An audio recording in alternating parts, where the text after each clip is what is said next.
We are looking at page 55 in our old geography textbook.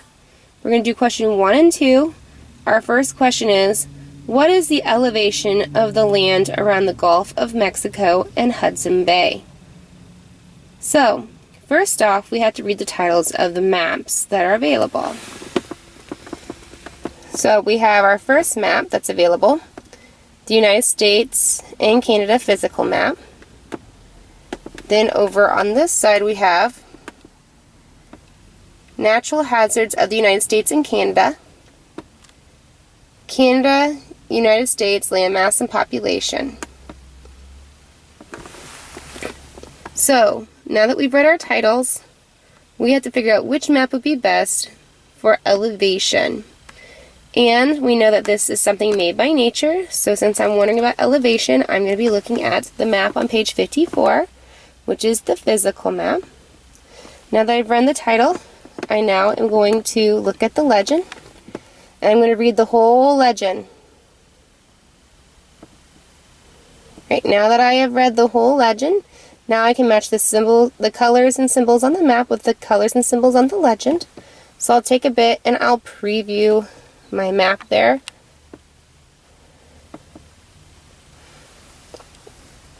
Alright. Now that I've had time to preview my map, I'm looking for Hudson Bay. There's Hudson Bay, and I see that the land around that is green.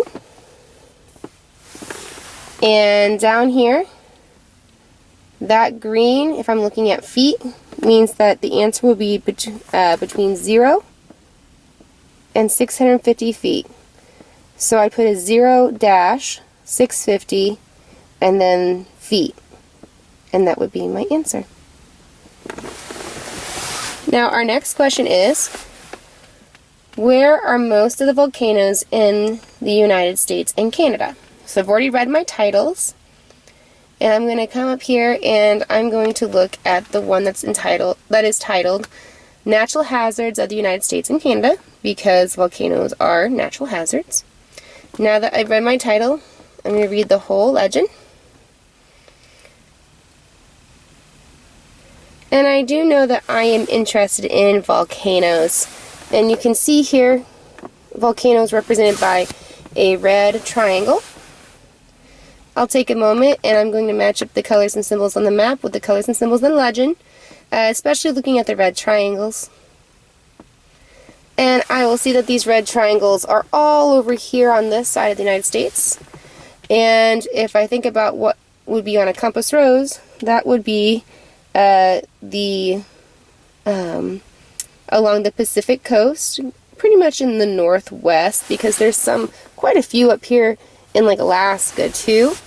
So I would say along the Pacific coast, or really the concentrations up here in Alaska on the northwest section of the United States.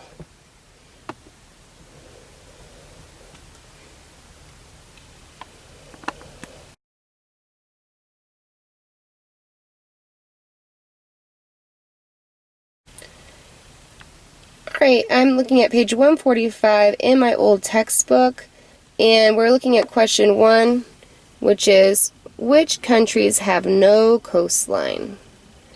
Alright, so the first thing I'm going to do is I'm going to read my map titles. I have one entitled Latin America Political. I have one called City Population of Latin America, Languages of Latin America. Alright, and that's all my maps. Now I'm going to pick political map because I'm wondering about country borders, and I want to know which one has no coastline. So I'm looking for places that are not next to the ocean, because the coast is where the ocean and the land meet. So for instance, this is a coastline, or over here this dark yellow part is the coastline. So I'm going to take a moment and I'm going to look at page 144. And I'm going to see which one of these countries have no coastline.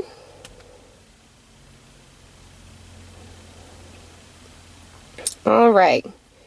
And so now that I've done that, I can see that in the middle of South America I have Bolivia, and I have Paraguay, And I know those are countries because they're written in all capitalized letters and they're bold. And they have no coastline because they do not touch an ocean.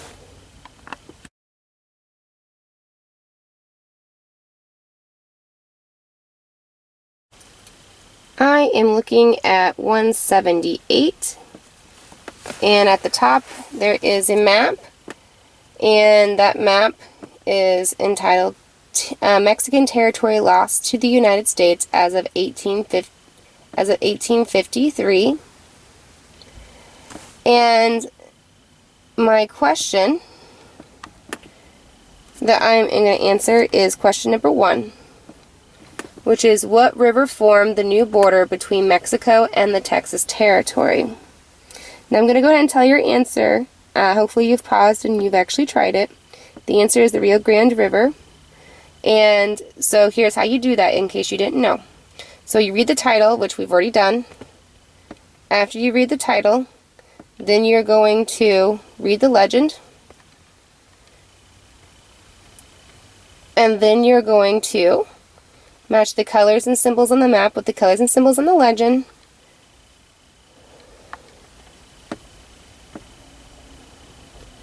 So we know that the Mexico and Texas border are right here. It's where they touch at. Texas being this orange color, Mexico being the green color. Okay? And we have to see what river is forming that border. This is why Texas has the shape it has here down on this southwestern section of Texas. And it says by this blue squiggly river, the Rio Grande.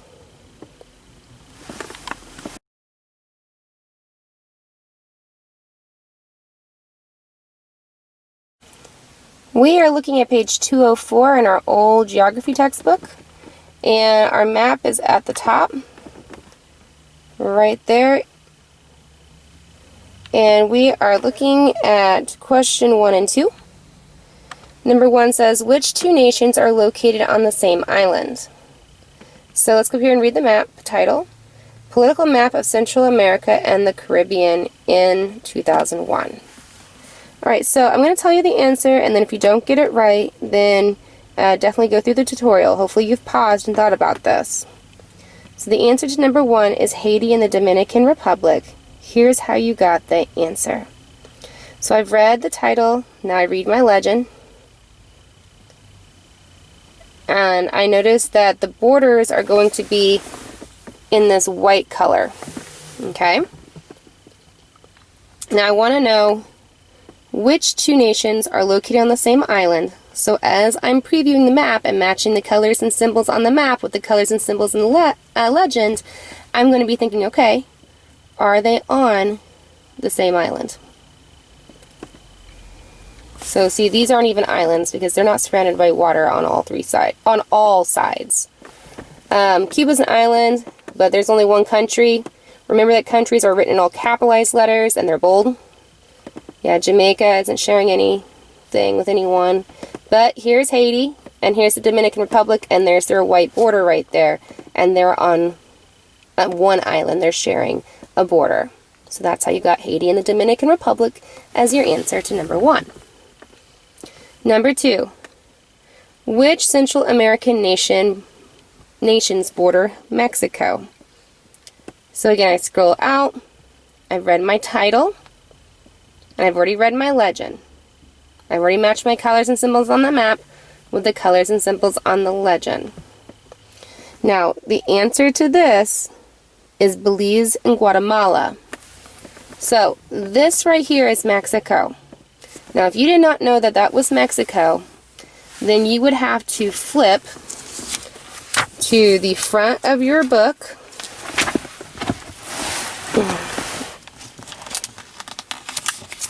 Or even to like this unit atlas.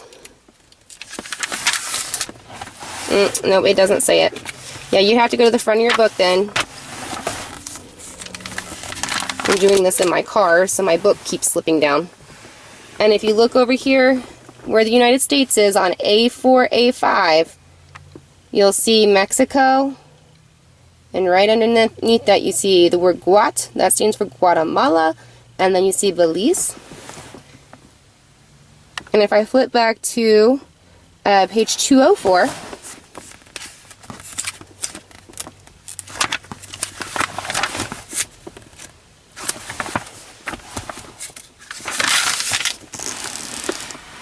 so I can see that this is Mexico, and there's Guatemala and Belize, and they touch. So again, sometimes you have to go and find different maps in order to fill in the rest of the blanks.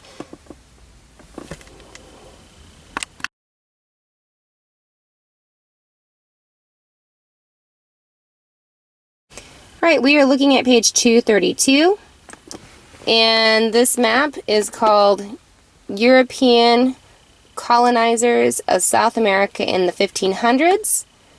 Okay, so we've read the title, which is always the first step. Now I'm going to go ahead and tell you the answers to question number 1. It says, what countries other than Spain and Portugal established colonies in South America? The answer to this would be Great Britain, France, and the Netherlands. We also are going to answer question 2, which is, which country controlled the smallest area of South America? The answer to that will be France. So I'm going to go through how to do this. If you did not get this correct, please go through the tutorial. Alright, so number 1, which countries other than Spain and Portugal established colonies in South America? I read the title. Now I'm going to take a look at this legend. After I've read the legend, I'm going to take a moment to preview the map and match the colors and symbols on the map with the colors and symbols on the legend. And I realize that besides Spain, I do see orange on here, so I know Portugal had some land. But that's already been in my answer, so I can't pick Portugal.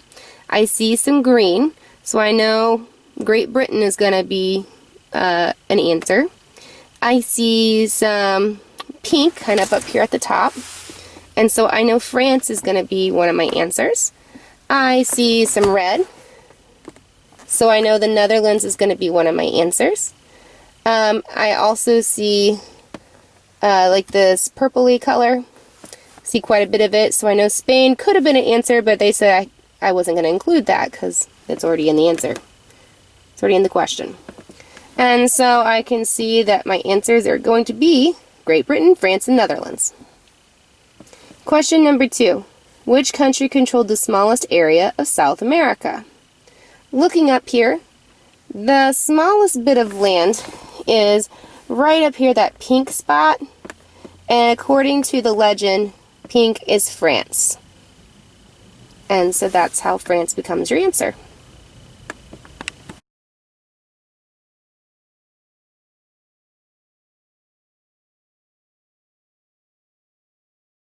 Okay, we are looking at page 11 in our old geography textbook. And we're looking at these questions in map practice. It says, use pages 8 to 11 to help you answer these questions. Use the maps on page 8 through 9 to answer questions 1 through 3. So let's look at number 1. In what direction does the Ganges River flow?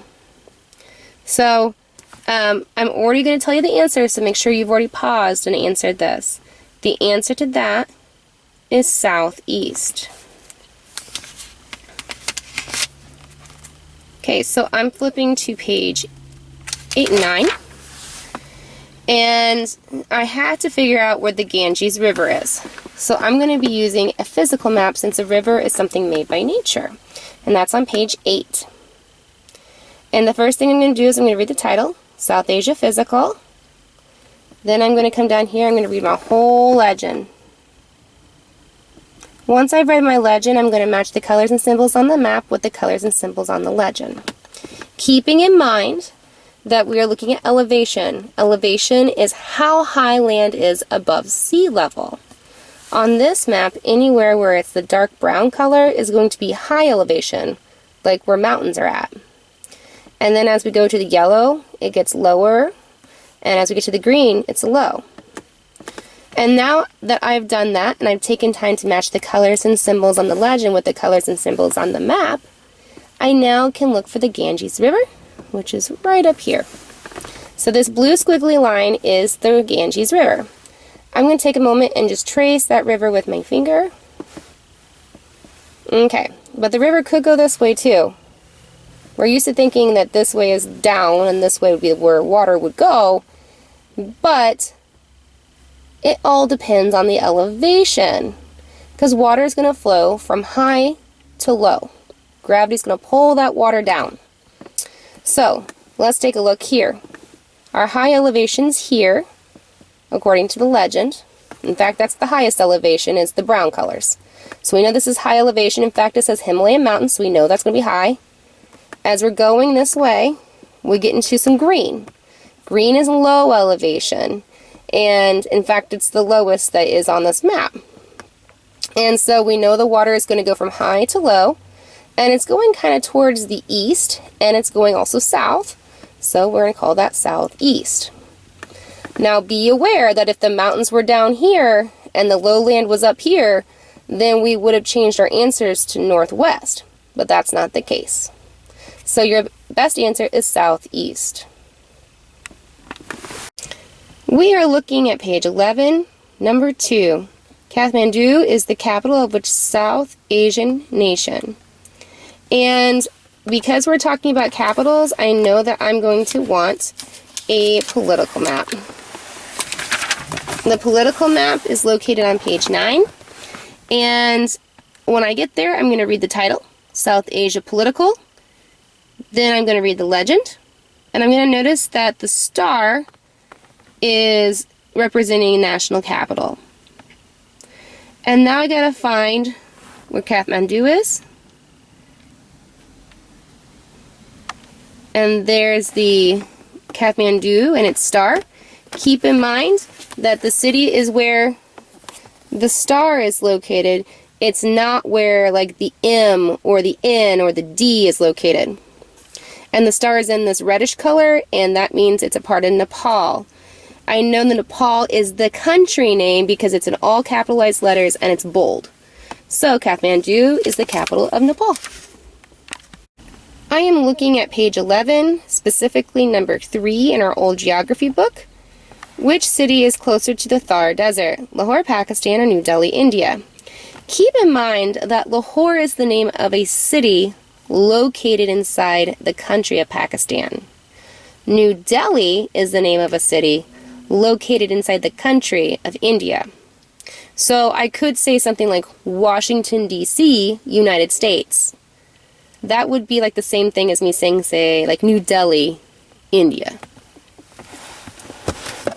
Alright, so I know I'm looking for a desert, the Thar Desert. So I'm going to go to a physical map first because that is something that is made by nature. On page 8, we have our physical map. South Asia Physical Map is what the title is called. And we have our legend down here. I'm going to read the whole legend. And I'm going to take a moment. I'm just going to preview the map, matching the colors and symbols on the map with the colors and symbols on the legend. Now I'm going to go ahead and tell you the answer. I'm assuming that you've already paused. So the answer is going to be Lahore, Pakistan. If you did not get that answer, you'll want to follow along with this tutorial. Alright, I'm going to look for the Thar Desert. The Thar Desert is written right there towards the top of India. And I'm going to have to get my bearings. I'm going to see that this white is the border of Pakistan and India. This is where they touch. I see that it's kind of at that little notch. I see that there are 3 rivers here. There's like some tributaries here for the Indus River. So I kind of got my bearings for the Thar Desert. Now I wanted to know if it was closer to Lahore, Pakistan or New Delhi, India.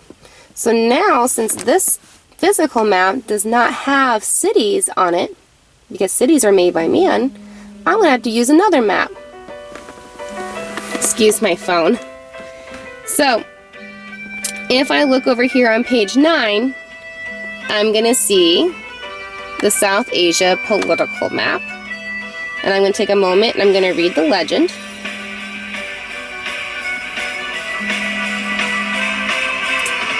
And then I'm going to match the colors and symbols on the map with the colors and symbol on the legend. You get some nice music at the same time.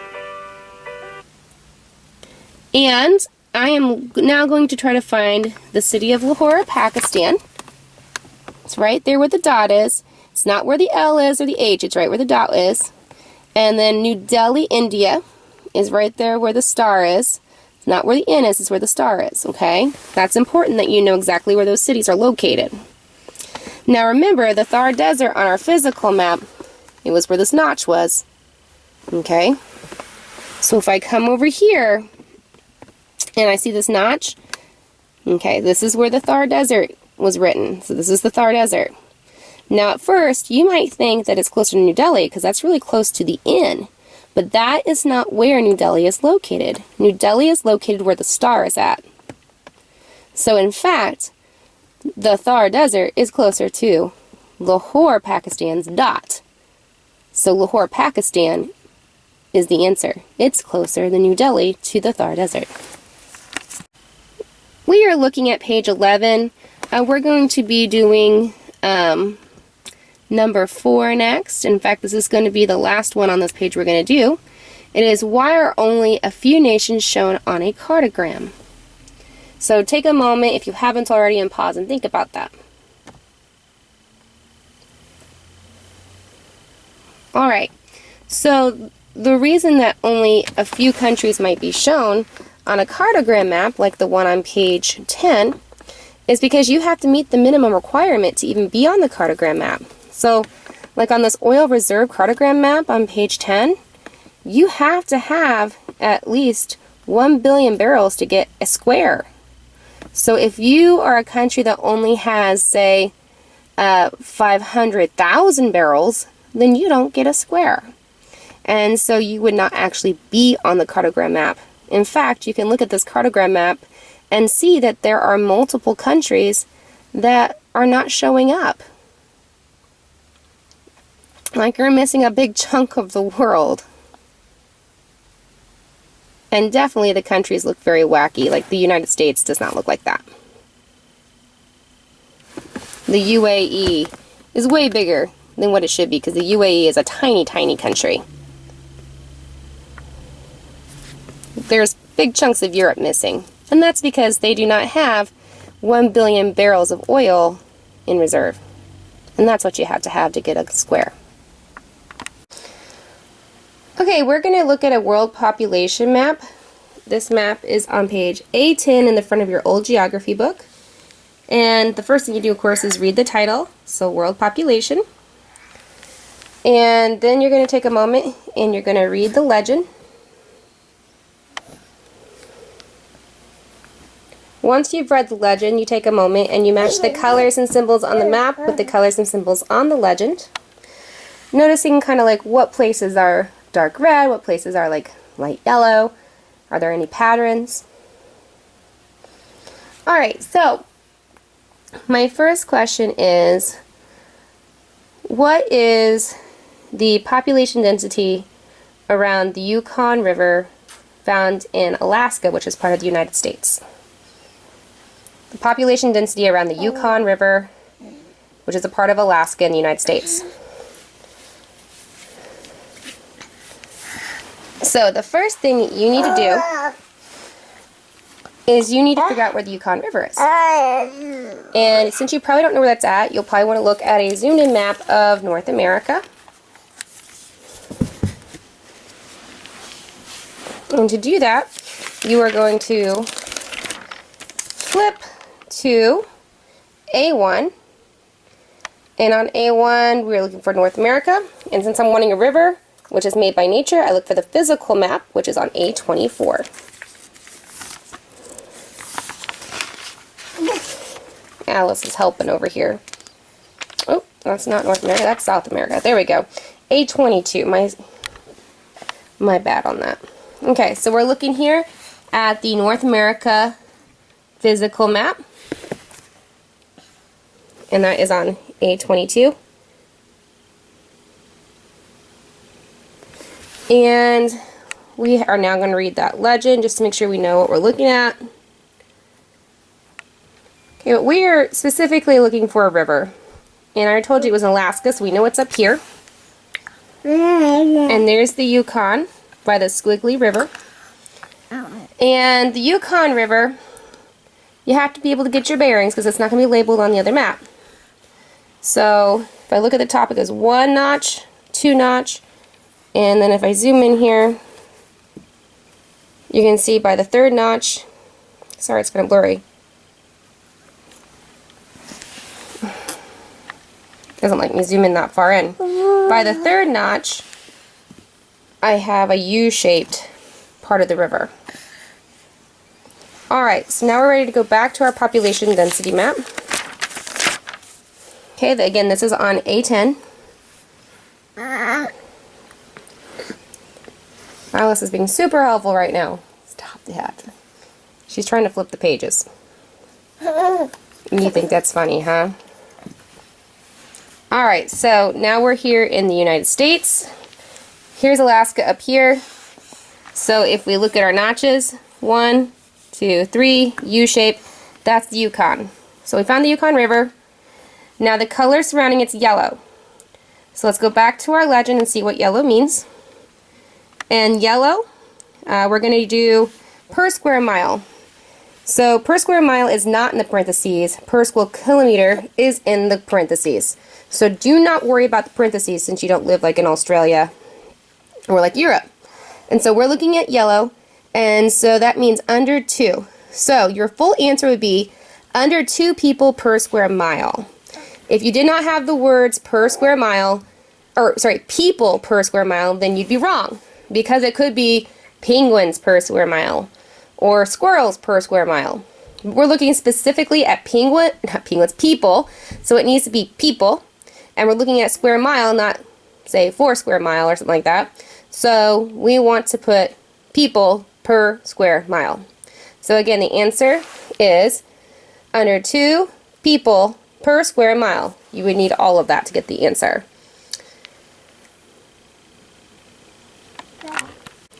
So we are looking at A10 again on in our old geography textbook.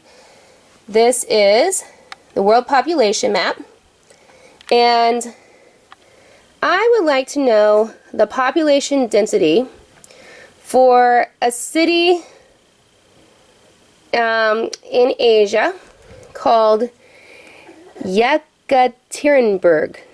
And because I can't pronounce that very well, I'm going to show you where that city's at by zooming in. Alright, starts with a Y-E-K. I cannot pronounce that correctly, but I want you to tell me the population density for it. If you haven't already paused, please do so. Alice has got something to say about that. So if we look over here, we can see that we have our city. And we've already read the title, we've already read the legend, and the city is where the dot is. It is not where the K is or where the G is. It's where the dot is. That's important. I'm trying to zoom in here so you can see that dot better. Okay, so it's like a reddish color, like almost like a pink red inside that dot. So let's go see what that means over at our legend. So the pink color is 125 to 250 people per square mile. So you might make sure that you didn't pick like a yellow or an orange, because that is not where the city is located. The city is located where the dot's at.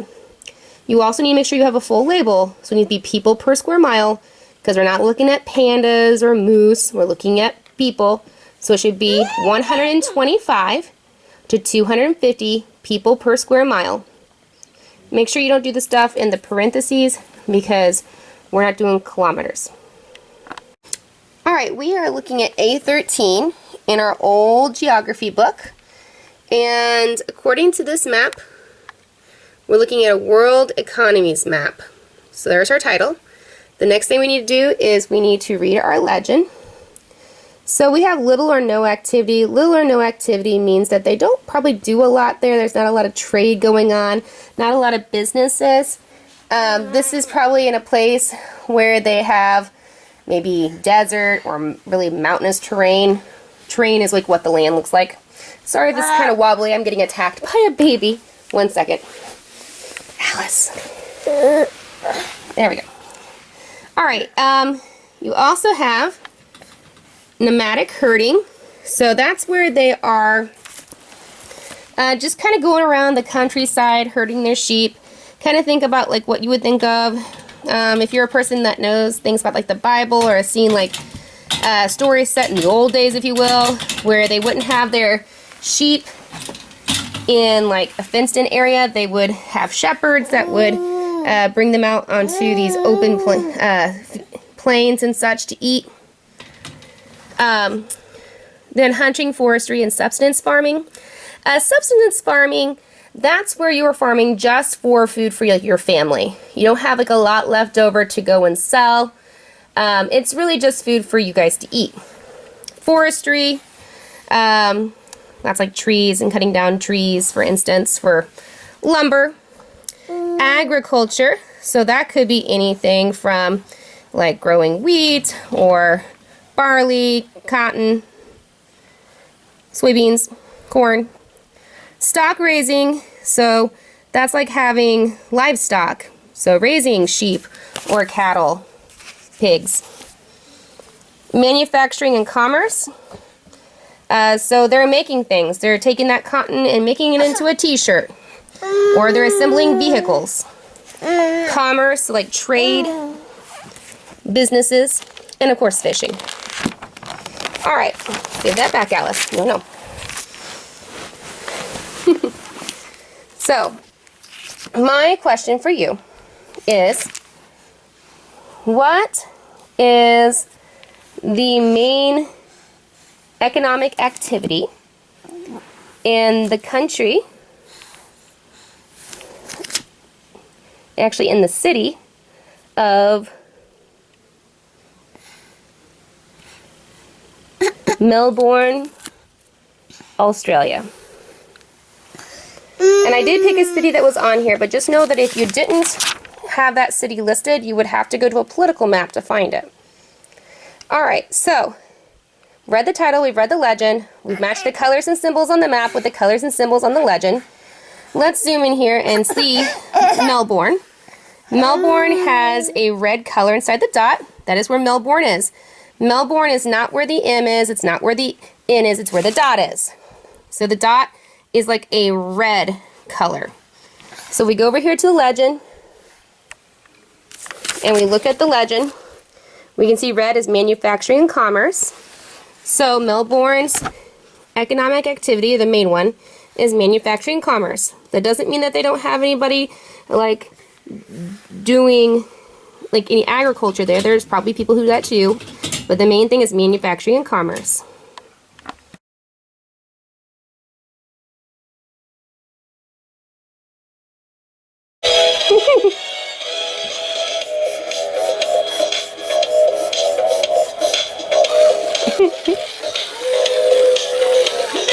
You love that doggy.